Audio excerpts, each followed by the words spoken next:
In our headlines on this Thursday, August 27th here in South Korea, a massive collapse of ice and rock unleashes a devastating flash flood in Nepal on Wednesday, killing at least 160 people and leaving hundreds of others, including 9 South Koreans, unaccounted for. Meanwhile, the Bank of Korea raises its benchmark interest rate by 25 basis points for the second month in a row as a stronger semiconductor-led recovery reshapes its outlook for growth. And Nvidia's AI-fueled growth shows no sign of slowing as the chipmaker once again sails past Wall Street expectations and extends its streak of record quarterly revenue.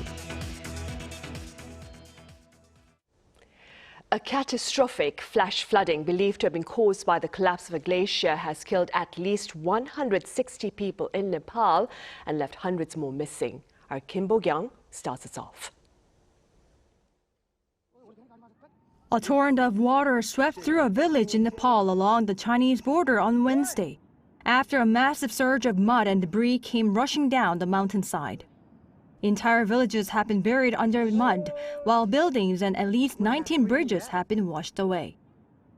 I was at the terrace. The flood hit the top floor as well. It only subsided after an hour or so. My wife was already buried in the mudslide while we stayed on the terrace for safety.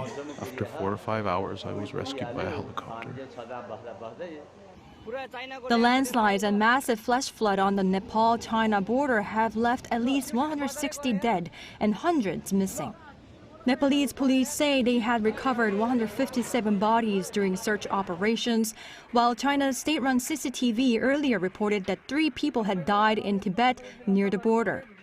Nepal's tourism ministry said 403 tourists remain missing, including 341 foreigners, and 28 police officers are also unaccounted for.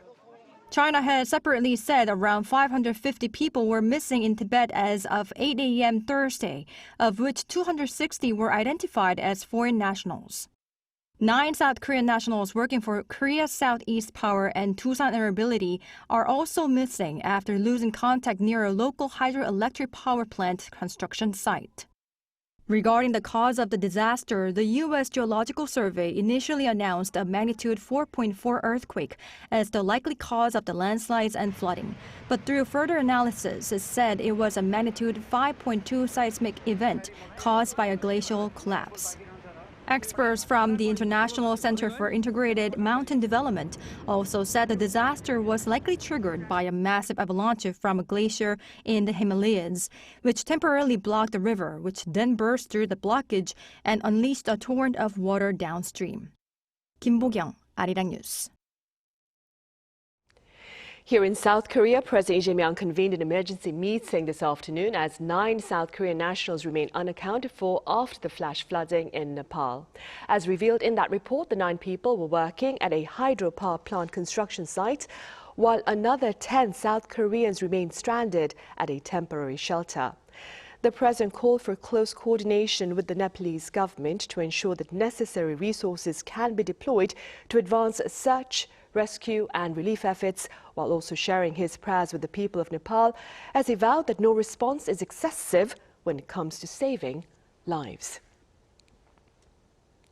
Also, in related news, political parties across the aisle have called for swift government action in response to the plight of the 18 South Koreans who remain either stranded or unaccounted for amid the disaster in Nepal. Now, to this end, ruling Democratic Party leader Kim Min-seok revealed that he had spoken to Foreign Minister Cho Hyun and pledged the parliament's full support to ensure the safe return of the Korean nationals there. Likewise, People Power Party leader Chang Dong-hyuk called for every effort to bring the Koreans home safely, while floor leader Chung Chom-sik urged Nepal to place priority on the search for survivors.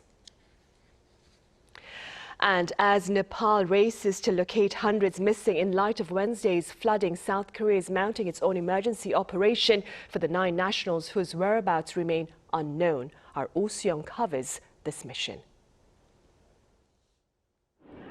A Korean government rapid response team has left for Nepal as 9 nationals remain unaccounted for following severe flooding. The team departed from Incheon International Airport early Thursday afternoon. led by Im Sang-ho, the Foreign Ministry's representative for overseas Korean protection and consular affairs. The team comprises officials from the ministry, the National Fire Agency and the National Police Agency. We will do everything possible to ensure the swift and safe search and rescue of our nationals in Nepal. Response teams from the two companies involved also left for Nepal that afternoon. Busan and Ability dispatched a team led by CEO Chung Yeon-in, while Korea Southeast Power sent officials including the head of its new growth business division. The flooding struck the northern Rasua district on Wednesday morning local time, where the companies were building the UT1 hydropower plant. 9 South Koreans connected to the project remain out of contact. 10 other Busan and Ability employees evacuated, with more than 200 Nepalese and other foreign workers, and have been confirmed safe. Foreign Minister Cho Hyun announced the emergency measures while chairing a response meeting in Seoul on Wednesday evening. I ask our embassy to ensure the safety of our stranded nationals until the rapid response team arrives and to maintain close coordination with the local authorities. I will also speak with Nepal's foreign minister to request cooperation. The government response team is due to arrive in Kathmandu on Thursday night local time before coordinating further rescue efforts with local authorities. Oh Seong, Arirang News. In other news now, a stronger than expected economy appears to be giving the Bank of Korea room to tighten its monetary policy. In fact, policymakers there have raised their key interest rate for the second month in a row by 25 basis points to 3%. Our correspondent Kim Jun-ho reports. The Bank of Korea has raised its key interest rate by 0.25 percentage points to 3%. Thursday's move comes with 6 of 7 Monetary Policy Board members voting for an increase, with 1 backing a hold. This marks the second consecutive hike after last month's quarter-point increase, bringing the rate above 3% for the first time in 1 year and 9 months. The central bank has put greater weight on early action as chip-driven growth adds to price pressures, with inflation remaining above its 2% target. Early monetary policy action is essential to maintain macroeconomic stability. Research shows acting early can anchor inflation expectations sooner and reduce the scale and duration of tightening while easing the impact on growth. The governor said the timing and pace of further hikes will depend on inflation and growth. The 6-month-ahead rate projection also points to further tightening, with projections reaching up to 3.5%. I expect the rate to reach as high as 3.5% by next year. The Monetary Policy Committee appears strongly inclined toward further tightening, but with no 3.75% projection in the dot plot and a dissenting vote today, there is also caution against raising rates too quickly. The BOK also updated its economic outlook, lifting this year's growth forecast to 3.3% from 2.6%. The upgrade reflects a strong chip cycle and its broader economic impact, despite continued uncertainty from the Middle East war. Next year's forecast was also raised by 0.8 percentage points from the May estimate. Meanwhile, the inflation forecast for this year was kept unchanged at 2.7%. Yet core inflation, closely watched by the BOK, is forecast to remain elevated at 2.5% both this year and the next. Governor Shin Hyun-song stressed the need for action before inflationary pressures spread further.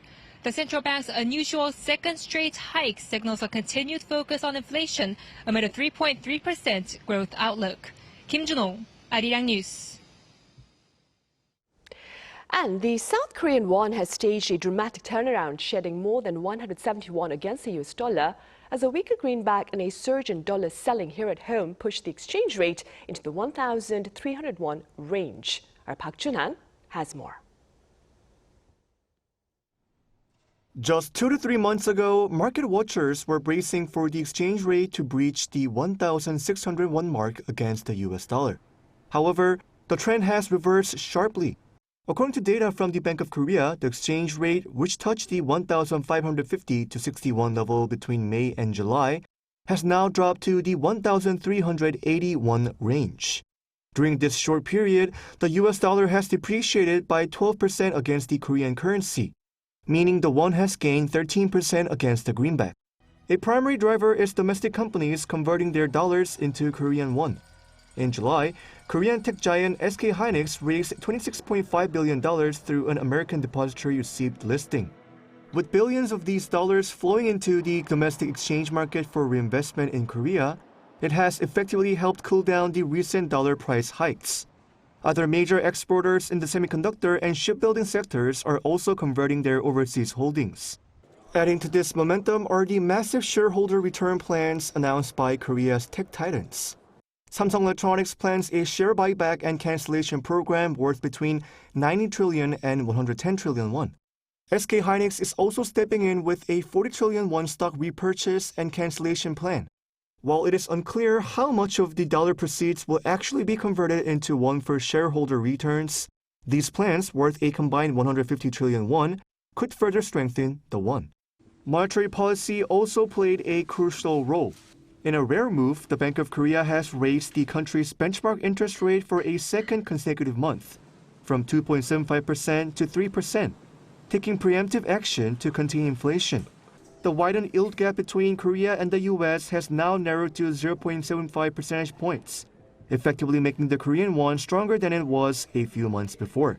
Meanwhile, a weakening dollar is pushing investors toward alternative assets. Following the U.S. Treasury's announcement to expand long-term debt buybacks, confidence in the greenback has softened. Higher Treasury yields usually support the dollar, but when yields rise due to fiscal concerns or policy interventions rather than expectations of tighter monetary policy, the dollar can weaken instead. As a result, Bitcoin recently broke past the $80,000 mark for the first time in over 3 months. International gold prices also rebounded from below $4,000 in June to surpassing $4,620 per ounce as of Thursday. Ultimately, an excessively high exchange rate burdens the domestic economy by driving up import prices. That is why financial authorities have been stepping in to cool down the overheated market. Park Junan, Arirang News. Meanwhile, the AI boom continues to rewrite Nvidia's earnings story, with quarterly revenue topping $96 billion. Our Ijeon has the latest numbers and their broader implications. Nvidia has once again blown past Wall Street expectations as booming demand for artificial intelligence chips continued to drive extraordinary growth. The chipmaker on Wednesday reported net income of nearly $59.7 billion for the May to July quarter, more than double the $26.4 billion recorded during the same period last year. Adjusted earnings came in at $2.22 per share, beating analyst forecast of $2.09. Revenue also more than doubled from a year earlier, reaching $96.22 billion and easily topping Wall Street estimate of about $92.3 billion. And the company expects the momentum to continue. Nvidia is forecasting about $108 billion in revenue for the current August to October quarter, well above analyst estimate of roughly $104.9 billion. If Nvidia reaches that target, quarterly revenue will rise about 89% from a year earlier, suggesting the company's already remarkable growth remains strong. Experts anticipate that global semiconductor sentiment will remain strong, driving further gains for Korean chipmakers. As Nvidia announced, a projected revenue growth of over 70% next year underscores that demand for semiconductors will continue to rise. This, in turn, is expected to have a positive impact on investor sentiment regarding Korean chipmakers. The benchmark KOSPI showed positive momentum on Thursday, driven by gains in major chip giants like Samsung Electronics and SK Hynix. Strong foreign and institutional buying drove the market as Nvidia's earnings eased concerns over AI industry growth. Lee Ju-yeon, Arirang News. In the Middle East, Qatar is stepping back into diplomatic spotlight with its Prime Minister heading to Iran in a bid to ease tensions and to reopen the Strait of Hormuz to international shipping. Our Ishihu has the latest. Qatari Prime Minister Sheikh Mohammed bin Abdulrahman bin Jassim Al Thani is due to visit Tehran on Thursday with the aim of de-escalating tensions in the Strait of Hormuz. Qatar's Foreign Affairs Ministry announced in a statement on X on Wednesday that its prime minister will meet with Iranian officials to discuss ways to, quote, create conditions conducive to dialogue. Iran has confirmed the visit and said the discussions will cover the continuation of Qatar's mediation efforts as well as regional developments. Back in June, Qatar served as a back-channel negotiator between the U.S. and Iran during the signing of its interim peace deal, which helped briefly pause hostilities that have continued since February. The agreement between Washington and Tehran has since collapsed in July, without a diplomatic breakthrough to date. And Thursday's talks follow the U.S.'s announcement of a new wave of sanctions aimed at isolating Iran economically. The escalating standoff between Washington and Tehran following U.S. and Israel strikes on Iran 6 months ago has deadlocked crucial shipping lanes and diplomatic channels. Lee Si-hoo, Arirang News.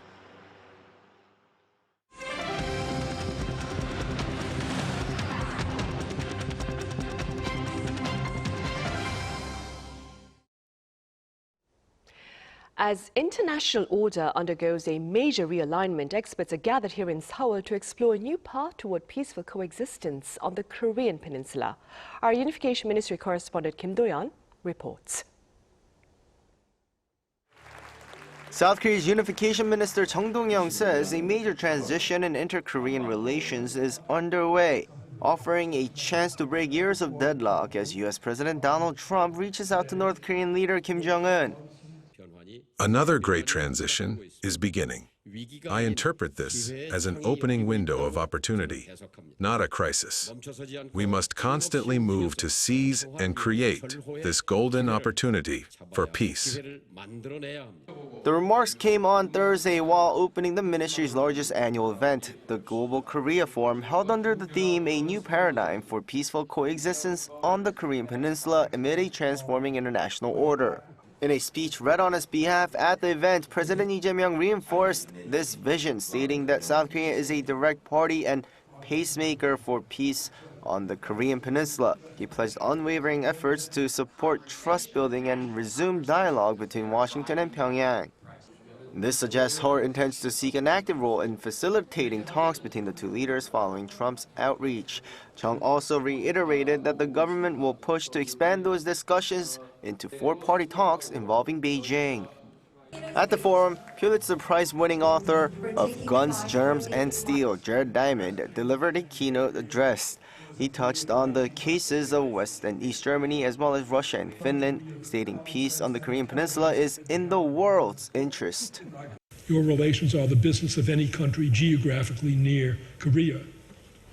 Your relations are also the business of any country that has trade relations with Korea, even if that country is geographically distant like the U.S. For that reason, those of you concerned about the future relations of the two Koreas have no choice. You have to think about and prepare for attitudes of other countries. The forum runs until Friday with around 40 experts, scholars, and politicians gathering to discuss practical measures for establishing peace on the peninsula. Kim Do-yeon, Arirang News. And South Korea is also mounting a broader crackdown on illegal foreign fishing boats in waters near the northern limit line, stepping up enforcement across the entire area as the autumn fishing season begins. Park Kon-woo files this report. South Korea is taking stronger action against illegal Chinese fishing boats operating near the northern limit line, or NLL, the de facto maritime border between the two Koreas. Chinese boats have repeatedly crossed south of the NLL to engage in illegal fishing in South Korean waters, where foreign fishing vessels are prohibited from operating. At a joint briefing Thursday, the Korea Coast Guard and other agencies announced a package of tougher government-wide measures. The Korea Coast Guard will work closely with related agencies to strengthen enforcement across all waters south of the NLL. The Foreign Ministry will also revise relevant regulations to crack down on activities linked to illegal fishing, including unauthorized anchoring. Under planned legal revisions, authorities will be able to take action not only against illegal fishing itself, but also against activities unrelated to normal passage, such as unauthorized anchoring or remaining stationary in territorial waters. The government will also step up the removal of illegal fishing gear and strengthen its on-site enforcement capabilities. A new special enforcement unit will be established on Baekneungdo Island, in addition to the existing units on Yeonpyeongdo and Daecheongdo Islands. The Coast Guard plans to add 50 personnel and deploy 2 additional high-speed enforcement boats. Seoul will also strengthen cooperation with Beijing by sharing information on illegal fishing and urging Chinese authorities to take tougher action. The measures follow a joint crackdown earlier this month in which 8 Chinese fishing boats were seized. The number of vessels illegally operating near the NLL has fallen from around 200 a day in 2016 to fewer than 100. Still, with tens of vessels operating in the area and a fall blue crab fishing season beginning in September, authorities say enforcement will be further stepped up in waters south of the NLL. Park Geon-woo, Arirang News. And staying at sea with the Arctic route reshaping the map of global trade, Busan is betting on its ports and infrastructure to turn a new shipping corridor into a wider strategy to becoming a global maritime capital. Our An Sung-jin reports. Busan, Korea's second largest city, is home to more than 3 million people. Located on the country's southeastern coast, the city is seeking to expand its role as a hub for both maritime industries and tourism. At the center of that vision is a push to establish Busan as Korea's maritime capital. What Korea needs is a new growth center outside the Seoul metropolitan area that can compete with the capital on equal footing. By doing so, we can move to a more balanced, multi-centered economy. The mayor of Busan says this transformation will build on opportunities already emerging, including the Northern Sea Route, a shipping highway through the Arctic that is a potential shortcut for global trade between Asia and Europe as polar ice melts. The Pan-Star Accra container ship departed from Busan on August 22nd, marking the first time a Korean container ship makes a journey.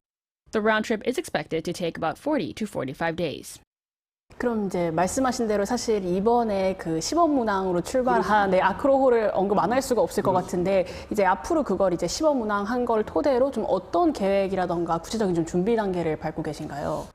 Once the ship returns, we'll have a lot of valuable data from the optimal routes to water depth, ocean currents, weather conditions, and the movement of polar ice. We need to keep building that database to help us collect the expertise and technology we need, which would give Busan a real competitive advantage in Arctic shipping. The Arctic route is just one part of Busan's broader ambitions. Chun, who previously served as Minister of Oceans and Fisheries, also says the city is preparing to host the 2028 United Nations Ocean Conference with a dedicated planning team to launch next month.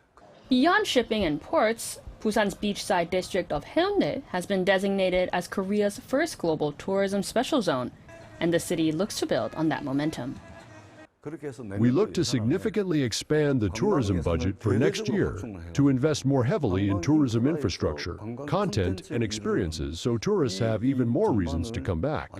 I had immediately set up a tourism task force after taking office, and our goal is to make Busan a tourism city that represents not only Korea, but the world. For Mayor Chun, the vision is clear. Make Busan a maritime capital, a global tourism destination, and ultimately one of Korea's next major growth engines. An Sung-jin, Arirang News, Busan. On the next frontier, South Korea's fifth Nuri rocket launch has been set for October 7th, with the launch window scheduled from 12:23 p.m. to 1:23 p.m. The Korea Aerospace Administration opened its first Launch Management Committee meeting today and revealed that the upcoming mission will carry a total of 15 satellites, including 5 small constellation satellites and 10 CubeSats. The committee has also set a backup launch window from October 8th through the 14th.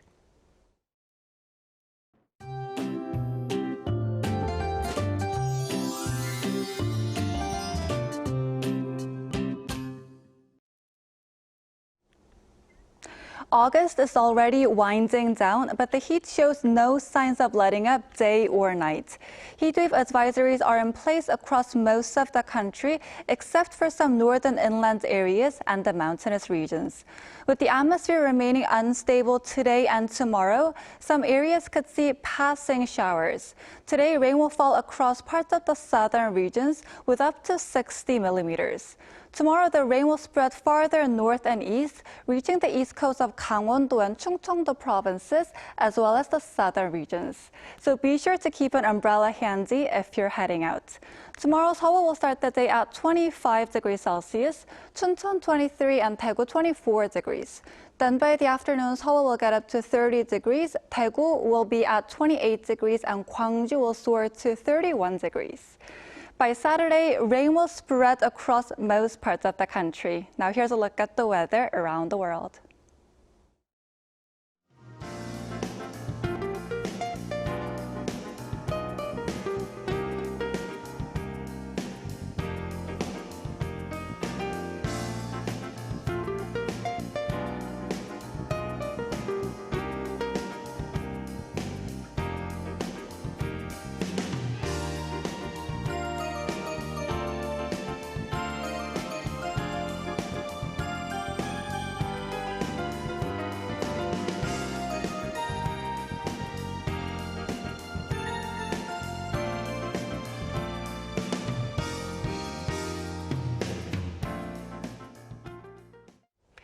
Those are the headlines at this hour here in South Korea. Coming up right after this break is our daily panel session. Thank you for now.